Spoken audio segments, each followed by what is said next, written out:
இன்றைக்கி நான் வெண்டைக்காய் பச்சடி பண்ண போகிறேன். அதுக்கு 4-5 வெண்டைக்காயை ரொம்ப சின்னதாக நறுக்கியிருக்கேன். 4-5 பச்சை மிளகாயும் பொடிசாக கட் பண்ணியிருக்கேன். பெரிய வெங்காயத்துக்கு பாதி எடுத்து அதையும் ரொம்ப சின்னதாக கட் பண்ணி வச்சுருக்கேன். புளி கரைசல்,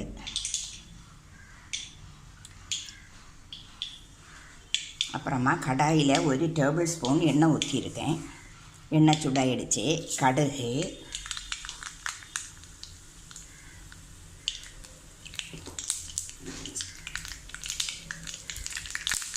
கறிவேப்பிலை,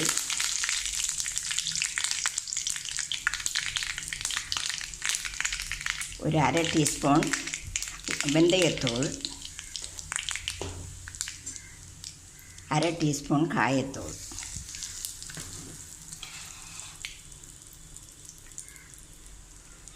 அப்புறமா பச்சை மிளகாய், வெண்டைக்காய், வெங்காயம் இந்த 3 கூட போடணும். போட்டு கொஞ்சம் சால்ட்டும் விட்டு நல்ல கிளறி கொடுக்கணும்.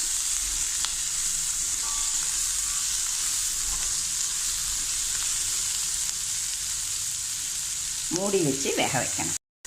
வெந்திருக்கும்.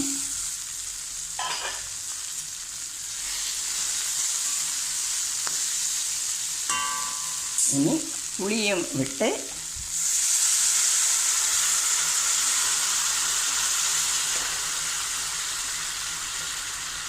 ஒரு டீஸ்பூன் சில்லி பவுடரு,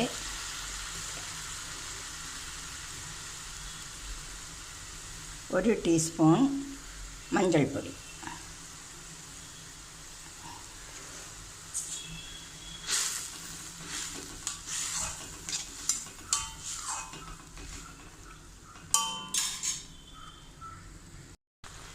நல்லா தழைச்சிடுச்சு.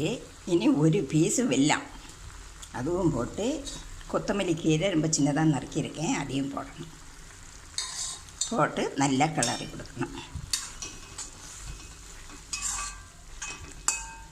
வெண்டைக்காய் பச்சடி சரியாயிடுச்சு. சால்ட்டெல்லாம் சரியாயிருக்கான்னு பார்த்துக்கணும்.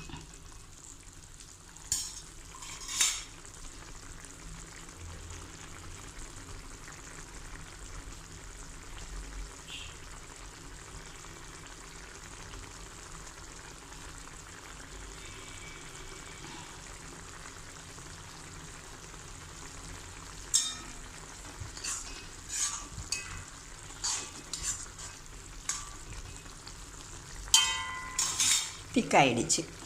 இனி ஃப்ளேமை ஆஃப் பண்ணிக்கலாம்.